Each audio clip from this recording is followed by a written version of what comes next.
Hey everyone, Luke here, and today we are going to be discussing the demon in the Promised Neverland that really, without him, the entire situation in Goldie Pond would be nothing.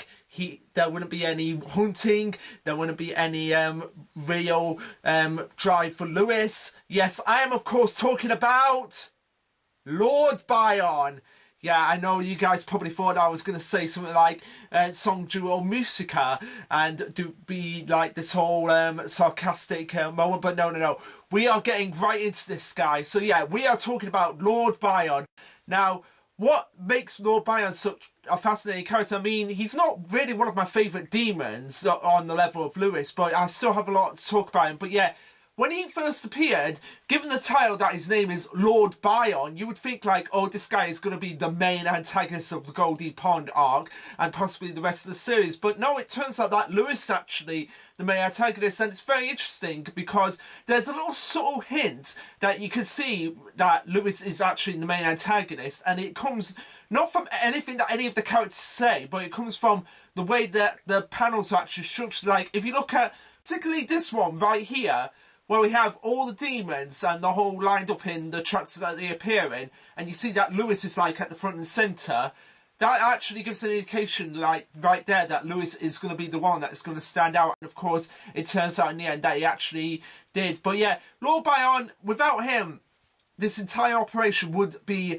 nothing. There wouldn't be like any drive for Lewis to like find that perfect one, that perfect human that he's going to hunt. But yeah, just wanted to bring that up. And also this one right here, where you have them like going back to Goldie Pond to like really hunt the kids. You see Lewis front and centre as the driving force, and Bayon sort of like behind it. It's kind of like how in what's it called? Yu-Gi-Oh! Seal. Yeah, not Sexo, Seal. Yeah, how it's like, okay, you have the character of Don Thousand, how he's the big lord of all of the Bayon world, the Bayon world. Anybody who's seen Yu-Gi-Oh! Seal knows what I'm talking about. But yeah, he's kind of like the bigger bad, but you also have Vector, who's kind of like the manipulating mastermind. He's pretty much the main antagonist of the entire series. That's similar to what's happening here with Bayon and Lewis. How Bayon, yes, he's the main guy in charge, he's the bigger bad above him, but Lewis is essentially the main antagonist in that he's the most active out of the demons, out of all of them, and he's the one that we really thought we get to learn more about. It's kind of the same thing here. But yeah, Bayon, he goes way back. He's probably one of the demons that was actually there during the time where the peace treaty was made between the humans and the demons back like about thousands of years ago. He's probably one of the ones that was actually there, that was a part of the original lineup of the demons along with Lewis, and he was probably one of the ones that saw the treaty between them and the demon lord, the big demon lord that his name is always blocked out, that we can't understand. But yeah, we'll actually start there. So yeah, he has the history where it's like, okay, the humans and the demons are hunting each other, and eventually there becomes a line where it's like, okay, split clean down the middle, demons on one side, humans on the other, and you can have the humans in the demon world. But yeah, so yeah, we have and then we have the flashbacks in the chapter where he dies. Spoilers, Bayon dies. Yeah, so that's why I wanted to talk about him right now, because he's dead, so I can do a lot about him. But yeah, so yeah, we have the flashbacks, and it seems like he's like getting more, I want to say depressed, because it's like you have it with Lewis, where Lewis had hair back in I think it was 800 years ago, and they're like, and Lewis is like to Bayon, oh, so you're the guy in charge of being like this for 12 years, and he's kind of like, yeah, but it's kind of boring. He's kind of bored in the sense of the fact that he can't hunt anymore. He can't hunt humans, he can't hunt demons. So what he does is that he actually becomes the instigator for Goldie Pond. He becomes because he's the leader of Grace Valley, of the Grace Valley House, and he's sort of like, okay, we're going to create a land where we can actually hunt the humans and they can actually hunt us, and we can actually go back to the times where it was 1,000 years ago, but with the humans that we breed, that we create through these houses. So yeah, that's what happens. And when we first find out about the demons, the main antagonistic group of this arc, of the Goldie Pond arc, he's like, welcome my fellow demons. So what do you want to find out today? What do you want to find out today? And we get like the indications from all the demons, like Luca is like, I don't care, I just want to hunt someone. And Lewis is like, I'm looking for the perfect one. And after and then we don't see him again for quite some time, which is very interesting, that we don't see the Lord for quite some time. But that sort of like goes with his character, with Bayon's character, in that he's a lord, so he wouldn't want to get involved in a sense until much later on. So we have the fights where Emma is first introduced, and we have them going away, and eventually, after we find out all about the backstory with the Rafati line and Bayon, which is interesting because we get Peter meeting with Lord Bayon in one chapter. It's like, I've got matters to discuss, but we never find out exactly what those matters are actually. So it'll be interesting to see if there's another flashback with Bayon in the future, and see where that eventually leads us to. But yeah, so eventually, after we find out all about that, and we have the Poachers, which is the name of the group. I've forgotten to mention this in the Lewis video, but yeah, the name of this group is the Poachers, and it's run by Lord Bayon. It's very clearly stated that he runs this whole structure. When we have them coming back after the humans have like, right, we're gonna take down this structure once for all. We can't let anybody else die. When we have them coming back, we see Bayon in a meeting with all the demons after they've had their human meat. Essentially, he's like, the other demons, Lush or Noma and Nomus, are like really ecstatic about the fact that, wow, Bayon, you actually caught a premier good from Gracefield House. And you see Bayon there being a little bit sarcastic in a way, just being like, oh yeah, we really did count. But he's being really sarcastic about it, which shows like he has a very dark sense of humour, this Bayon guy. But yeah, and we get them like, so what is it? What is it? And it's like, oh, one's a female premier good. There's another one that my colleagues, which is obviously referencing the fact that this was when Emma was captured and Ray and the Nameless Guy was still out there. So it's like, oh, there's another one that's just like her, and there's one that's matured, and this gets the demons like really pumped up and really ecstatic, and they're like, right, we are going to war, we are taking down these humans once and for all, we are superior. And Luce has that kind of arrogance about him, which we will get into his character. Well, I'm saving him for last because he's honestly my least favourite out of the group, of all of the demons. I wanted to start with Lewis just because he's my favourite and I wanted to talk about him. And then Bayon was my second. And then Noma and Nomus are, I'm doing them together because they're a double act essentially. And then Luke is the last one. So yeah, the demons, they go and prepare, and they get ready to have the fights with the kids. And it's like, okay, we know how these guys function, so it's going to be like, we're going to have one group go after Lewis, we're going to have one group go after Lush, we're going to have one group go after Bayon, and we're going to have one group go after Noma and Nomes. And so they think that they've got this all figured out. However, Bayon is one step ahead of them, and this shows just how intelligent that these demons are. That if this is an indication of how intelligent these demons are, then when we get into more arcs as we go further along the line, because I feel like we're going to the climax of the Goldie Pond arc, because it's going into Emma versus Lewis and possibly everybody else. But yeah, if this is an indication of how intelligent these demons are, then when the kids eventually do get into the human world, there might actually be demons in the human world, because we know that there are humans in the demon world, but there may actually be some like underground demons that are in the human world that are like trying to take over the human world and break the promise in the same way that the kids are. Actually, now that I think about it, that does actually make sense, because we haven't seen the human world in its entirety, so it's entirely possible that there are demons underground doing the exact same thing that the kids are in Goldie Pond. In fact, it may actually be like when we get into the human world. I'm sorry that I'm going off a bit of a tangent here, but this is honestly just come to me right now. Okay, so we have the demons, we have the humans in the demon world.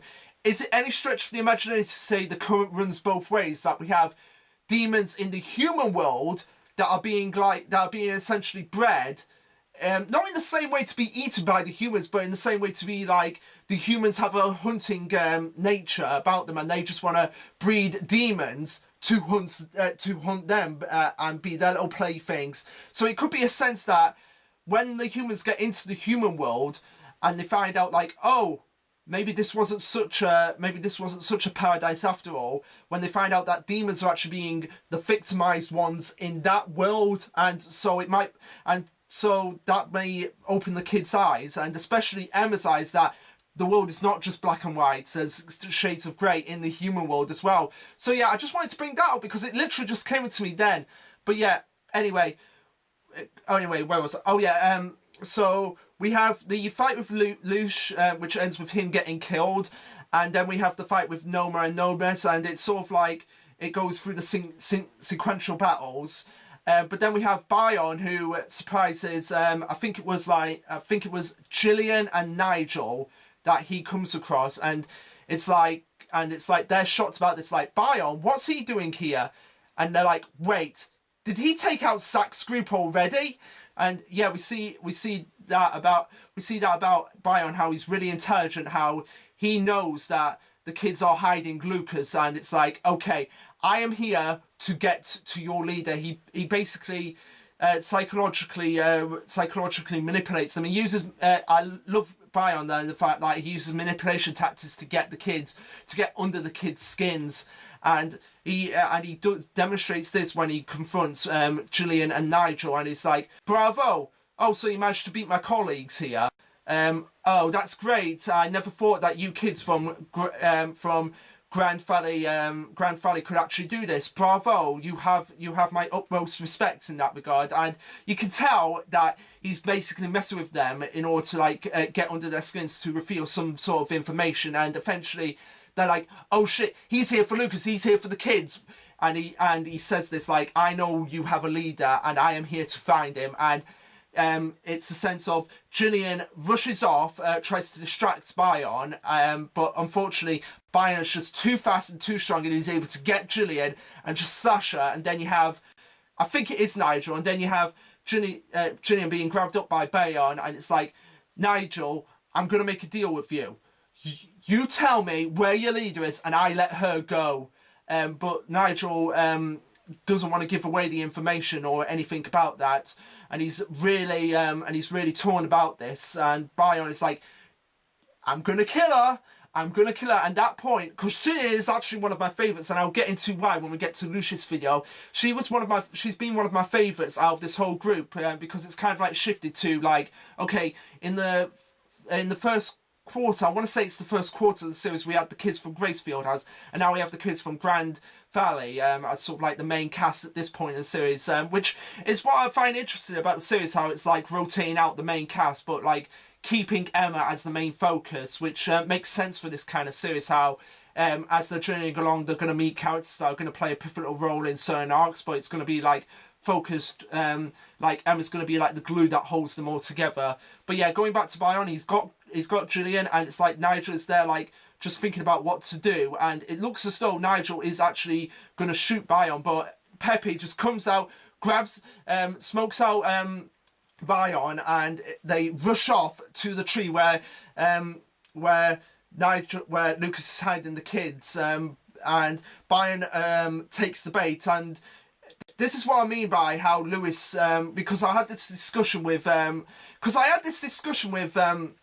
Sid about in the last chapter where we had, I'll show you the panel here. Okay, so we have Lewis grabbing bullets, because it starts the fight with Lewis and Emma, and he grabs bullets that have just been thrown about him in different directions, and Sid was actually like, wait, why didn't demons show off these types of abilities if they had them all along? And my response to him was that, in my opinion, Lewis is the one that's never really disrespected his opponent. Have you ever noticed that about Lewis? Like, he never actually disrespects Emma or Lucas. He's actually pushing them to be their best, which just shows the respect, whereas the other demons have been a bit more arrogant about it. This includes Bayon, because he was arrogant enough, he was smart enough to figure out that their plan was to protect Lucas and the kids, but he was arrogant enough to follow them and not think about that it could be a trap for him. And that's what I feel like why they really focus on Lewis being the main antagonist, because he's certainly the more intelligent one out of them, and he's certainly the one that's intelligent enough not to underestimate his opponents, whereas Bayon and the others have clearly underestimated them and clearly had no idea that they could get this much stronger at the end of the day. But yeah, he follows them to the tree, and I'm sorry that if I'm just going over the cliff notes here, but really the reason why I'm doing this is because I want you to go and experience the series yourself. So yeah, he goes into the tree and he's like looking around in every way, sneaking around. And this is another reason why I love the Promised Neverland, in the sense that the battles in this series, they're much more tactical. I mean, they do have fights. It is a fight, but it's more tactically based, and it's kind of like how in Rambo, how he used various tactics to sneak out his opponents and to trap them. It was still a battle, but it was more tactical. It's the same thing here, like how they're using different tactics and different methods to get around the enemies, and it shows just how smart these characters are, which is what I've also loved about this series, is that there are no dumb characters. The characters don't make stupid mistakes. They make arrogant mistakes, but not stupid mistakes. There's a difference between being arrogant and being stupid. And Bayon is certainly intelligent, but he's let his arrogance get the better of him, in the sense that when he goes into the tree, Lucas is there, ready to ambush him, and sure enough, they're there, and they're like, get him, die Bayon, and they're able to just like get his mask, shoot him, which shows just how much much faster they can become when they work in a team. How Bayon, even though he's really fast, as we saw in this panel when he was able to just get Sack and I can't remember, I think it's Pepe, but I can't remember, Sack and Pepe, and just get them, which really shocked me. It's like, holy shit, Bayon is aggressive. But yeah, so they're able to get his mask, and he's like there dying, and he's like, so this was what it was like to feel the hunt again. And after that, even though he's trying to go for Lucas, Oliver gets in the way, Bayon dies, collapses on the floor, and he is deceased. So that is the end of Bayon. So yeah, there wasn't really much to go on Bayon, in the sense that we didn't get a lot with him. He was sort of like the stereotypical leader who we thought was going to be the main antagonist, but it turns out that Lewis was. And I'm kind of disappointed in that regard, because he was interesting in the sense that he was thinking back on the times, because he's been around for a long time. He's over 1,000 years old. He's just as old as Lewis, but you'd think that there would be more to him that we could explore. Maybe Lewis, maybe they could have had it like they were a double team rather than spreading them out, like Noma and Nomus are a double our tag team, which is why we get some very creepy imagery with them. But I thought, like, it was either I was going to talk about Noma and Nomus or Lord Bayon first, and I chose Lord Bayon simply because he's a lord, and I want to talk about him first before I get to Noma and Nomus, even though I might like them a bit more than Bayon. But yeah, so he dies, but he doesn't go down. He doesn't go down like that. He takes one last stab at Oliver, and Oliver may be dead at this point. We don't know. Gillian, I'm a bit worried about her at this point. But yeah, so that's the end of Bayon, and I might as well talk about what happened in the last chapter between Emma and Lewis. Emma, rather than going straight into the fight, was actually like, look, do we even have to fight? Which shows Emma's bravery, and shows like her commitment, like maybe we can get around this by fighting. She mentions that Bayon is dead. Lewis knows, he knows about it. There's been the whistle, so he knows that Bayon is gone. But the problem is that you just can't reason with him. Lewis, he respects you, and he commends you for and he commends you, commands, whatever that word. He respects you and admires you for your beliefs in the sense that there could be other ways out of this, and he does say this to Emma. It's like, I understand and I respect your opinion that you may not want to fight me, Emma, and you may not want to kill me, but the fact is I've wanted this for so long. So even though he respects her, it's his drive to move forward with this fight that just, you cannot stop him no matter what. And I feel like that was the same with Bayon. It's like, you could have had at least a conversation with him, but once he's in that killer state, it's like, there's no reason with him. You're gonna have to fight him. What if he's gonna have to die? And I really hope Lewis doesn't die. I really think like he'll get wounded. But I feel like his drive to have this hunt again, he'll get wounded and he'll be like, okay, you win, and I will help you if you can come back and have a proper hunt with me. When you've matured, Emma, come back and have a proper hunt with me, and we will see who is superior, and that'll probably be the fight to the death between the two of them. So yeah, I got off on a bit of a tangent there. Was dedicating this video to Lord Bayon, but then got off on a tangent about Lewis. But yeah, Lewis and Bayon, even though they go way back, I don't think Lewis truly views Bayon in the same way as him, because we have the last few chapters where Lewis is basically saying like, they weren't my friends, they weren't my comrades, they were just associates. So even though Lewis, Bayon viewed them as like his comrades and his compatriots, Lewis didn't really feel that, even though they'd been around for a long time. It was sort of like, okay, imagine you guys have friends that you really want to hold on to, but you also have friends who are like associates. It's kind of the same thing. I mean, I don't think Lewis has any real friends, unless you want to count in the sense like the kids are his friends, particularly Lucas and Emma, but that's kind of a bit shaky in that regard. But yeah, so anyway, you guys, what do you think of Lord Bayon, and will we see him again in other flashbacks? Let me know, and I'll see you guys next time.